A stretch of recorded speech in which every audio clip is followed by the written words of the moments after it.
नमस्कार साथियों, सभी को सुप्रभातम। अपन चल रहे थे विश्व इतिहास पढ़ रहे थे और विश्व इतिहास के अंदर हमने औद्योगिक क्रांति के बारे में इससे पहले थोड़ा बहुत अपने अध्ययन किया था कि औद्योगिक क्रांति होती क्या है और इसके क्या कारण थे जिसके कारण औद्योगिक क्रांति हुई। तो हमने इसके बारे में थोड़ा बहुत अध्ययन भी किया था और उसमें मैंने आपको बताया था कि जो औद्योगिक क्रांति है वो उसका जो सीधा संबंध है वो मशीनी से है, जिसका तात्पर्य यह है कि जो कम समय में आप अधिक वस्तु बनाकर पूरे विश्व पर अपने व्यापार को फैला सकते हो आराम से। क्या अपने भाषा में अगर अपन ये समझे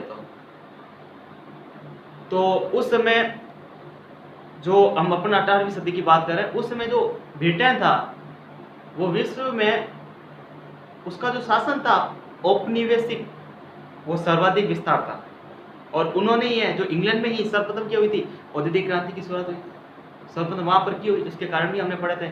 आज हम पढ़ते हैं कि भाई औद्योगिक क्रांति का अर्थ भी हमने देख लिया, उसके क्या क्या कारण थे, लेकिन उसके परिणाम क्या निकले, क्या अच्छे परिणाम निकले या बुरे परिणाम निकले। तो आज अपन इसी के बारे पर अध्ययन करेंगे कि औद्योगिक क्रांति के परिणाम जो औपनिवेशिक इंग्लैंड था, ब्रिटेन, उनको क्या लाभ पहुंचा, तो वो अपन अब आज देखते हैं। तो आज हम पढ़ेंगे विश्व इतिहास अपना चल रहा है औद्योगिक क्रांति के परिणाम, तो उनके कौन कौन से जो परिणाम प्राप्त हुए वो देखिए आप।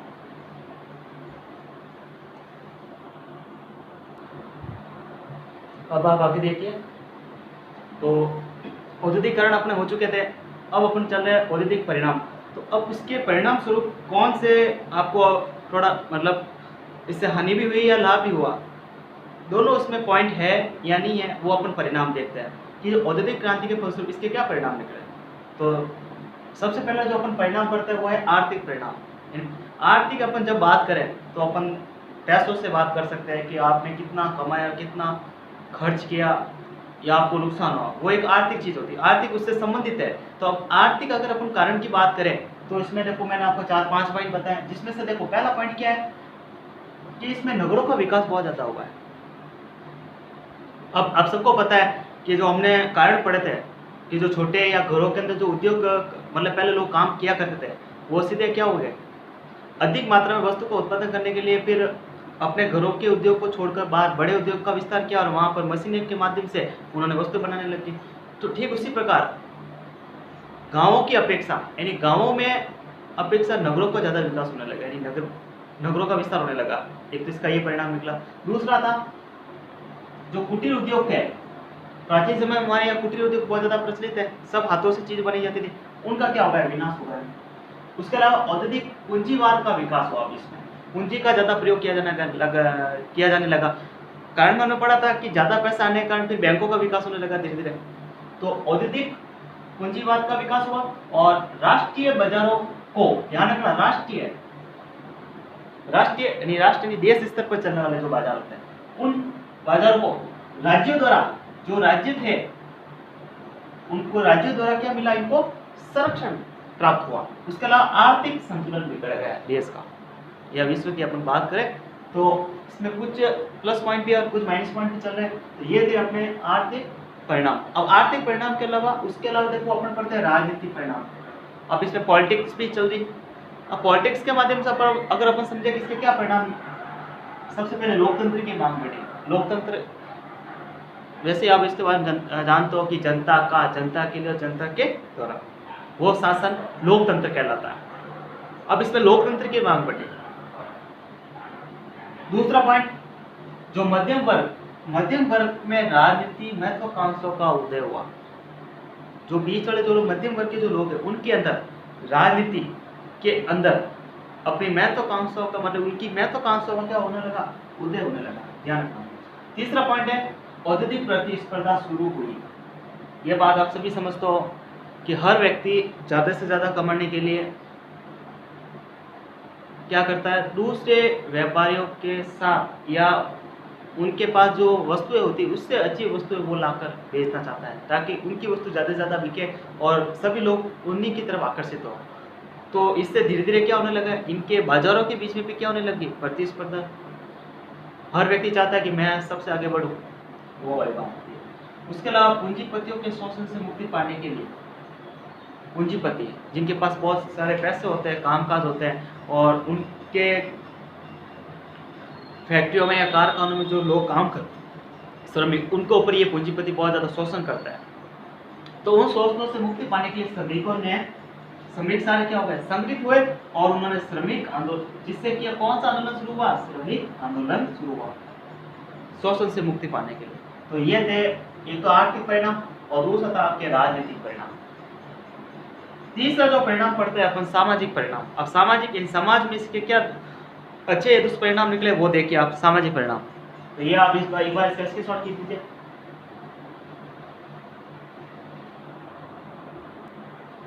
अब आप आगे देखिए, दो कारण अपने हो चुके थे, जिसमें हमने एक पढ़ा आर्थिक कारण और एक पढ़ा था आपने राजनीतिक कारण। तीसरा जो मुख्य पॉइंट आता है आपका आर्थिक परिणाम। आर्थिक परिणाम, अब आर्थिक परिणाम के फलस्वरूप क्या परिणाम निकले औद्योगिक क्रांति के अंदर। तो सबसे पहले संयुक्त परिवार। संयुक्त परिवार सब समझते हो कि जो एक परिवार होता है वो पूरा एक साथ रहता है और साथ में खाना खाता है और एक ही घर में रहता है, उसमें कोई बंटवारा नहीं होता है। लेकिन इसका जो एक परिणाम निकला सामाजिक कारण के अंदर, समाज के अंदर जो संयुक्त परिवार था उसका क्या हो गया, विभाजन, यानी घर का हर सदस्य अलग अलग रहने लग गया, एक तो इसका विघटन शुरू हुआ। ये बहुत ही मतलब गलत पॉइंट अपन बोल सकते हैं इसको। उसके अलावा श्रमिकों की स्थिति दयनीय होती गई।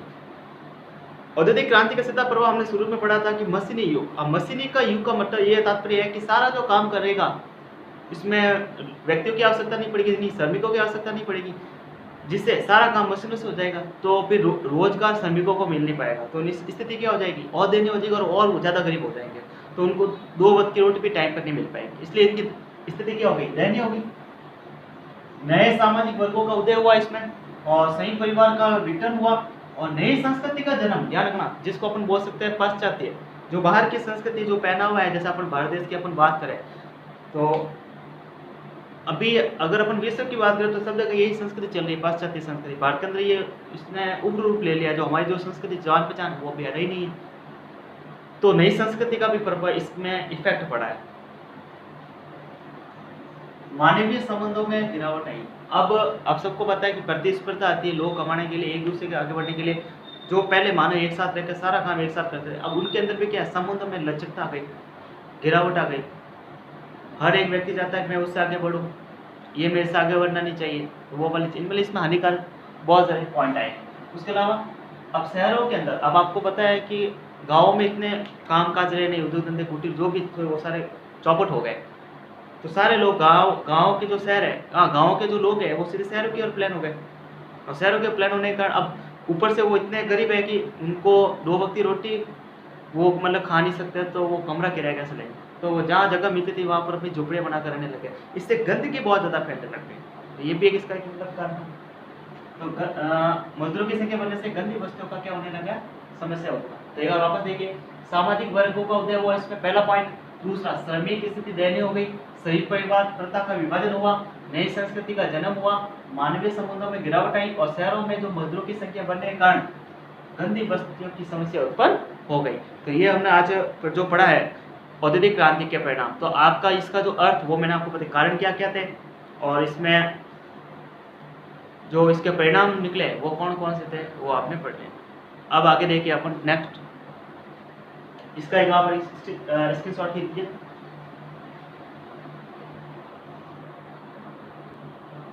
अब आप देखिए औद्योगिक क्रांति के फलस्वरूप कृषि क्षेत्र में अगर अपन बात करें तो कौन कौन से परिवर्तन हो गए। औद्योगिक क्रांति जो अपने कारण हो गए, परिणाम हो गए। अब अगर अपन केवल कृषि के बारे में बात करें कि कृषि क्षेत्र में कौन कौन से परिवर्तन आए, तो कुछ मैंने मुख्य पॉइंट आपको बता रहा हूँ। जैसे ड्रिल का आविष्कार हुआ, फसल को बदल बदल कर बोना, फसलों की नस्ल सुधारना, नई खेती का प्रचार करना, अनाज से भूसा कहते हैं कचरा, जो दानों के साथ जो कचरा उनको अलग करने की मशीन का आविष्कार, और फसल काटने वाली मशीन का आविष्कार। तो ये कृषि क्षेत्र में हुए कुछ परिवर्तन है, जिसमें अगर अपन ड्रिल का जो आविष्कार की बात करें कि भाई ड्रिल का जो आविष्कार है वो एक किसने किया था, जेथरो टल ने। ठीक है, अब ये एक कौन है, जमींदार है।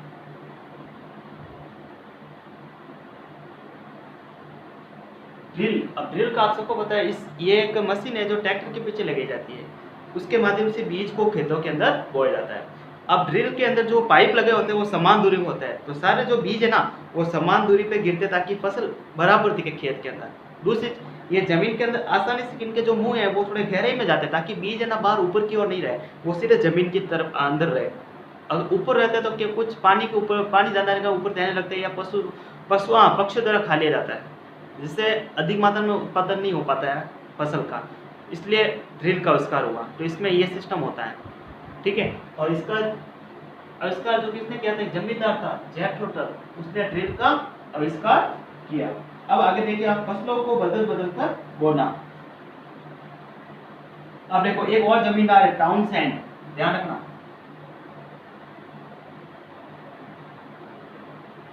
ये भी जमींदार है,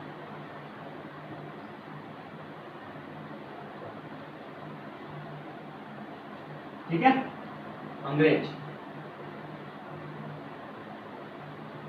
तो टाउनसेंड ने इन्होंने किसानों को बताया कि अगर आप फसल को बदल बदल कर बोओगे, तो उन्होंने कई प्रकार के उन्होंने लाभ बताए, जिससे आप अपनी जमीन को अत्यधिक मात्रा में उपजाऊ बना सकते हो कि कितने महीने के बाद कितने मतलब कौन सी फसल उगानी है और कब काटनी है। तो उन्होंने टाउनसेंड जो जमींदार था अंग्रेज, उन्होंने फसल को बदल बदल कर बोना उनके बारे में बताया।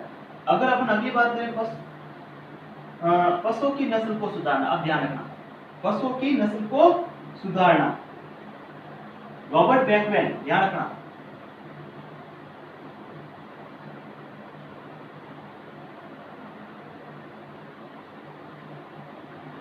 पशुओं की नस्ल को सुधारना यानी आप अत्यधिक मात्रा में अगर आपको दूध उत्पादन करना है, या जैसे भेड़ों को अत्यधिक उत्पादन करना, उनकी नस्लों के बारे में बताया गया है कि एक तो रॉबर्ट बैकमैन, ध्यान रखना, ठीक है,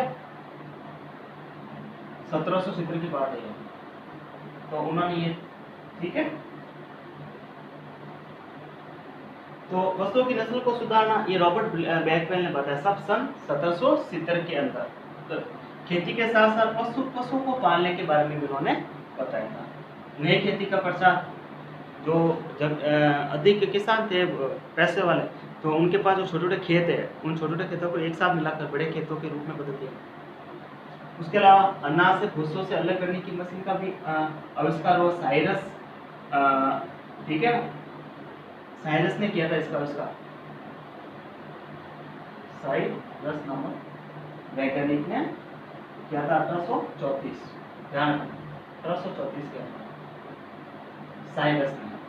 अनाज से भूषण, अनाज के साथ जो कचरा होता है उनको अलग करने की मशीन का भी किसने किया आविष्कार। अब इससे क्या होता है कि सारा जो काम है वो मशीनों से हो जाता है, इसमें श्रमिक की आवश्यकता नहीं होती। दूसरी चीज श्रमिकों के माध्यम से थोड़ा ज़्यादा टाइम लगता है, और मशीन का काम जैसे श्रमिकों के माध्यम से 10 दिन में काम होता है, वो मशीन 2 दिन में अंदर कर लेती है, ठीक है। और उसके अलावा फसल काटने वाली मशीन का भी आविष्कार हुआ, ध्यान रखना, ठीक है भैया। तो ये थे आपके कृषि क्षेत्र में हुए परिवर्तन, एक बार इसका आप स्क्रीनशॉट खींच लीजिए।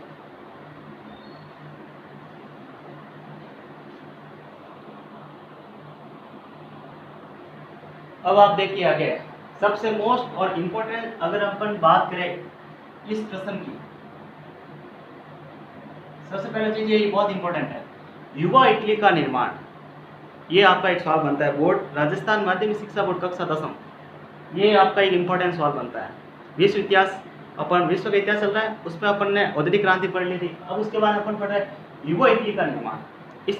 इसका जो निर्माण, इसकी जो स्थापना की थी वो मैजिनी ने की थी सन 1831 के अंदर मार्सेस नगर की थी, ध्यान रखना। ये मैजिनी ने 1831 के अंदर मार्सेस नगर की थी इसकी स्थापना। उसके अलावा इनके प्रमुख 3 नहर है। अब देखो इसमें ये बड़ा सवाल भी है 4 नंबर का, या आप इसमें से छोटा सवाल भी पूछ सकते हैं, जैसे ये इसकी स्थापना पूछ सकती है, या इसके प्रमुख जो 3 नारे थे, युवा इटली।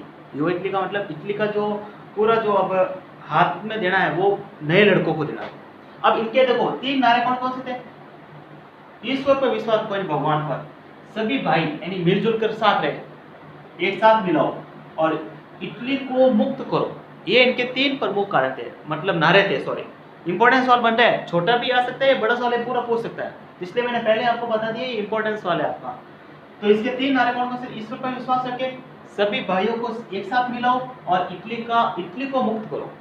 अब जो मैजिनी ने युवा इटली का निर्माण किया, मतलब स्थापना की थी।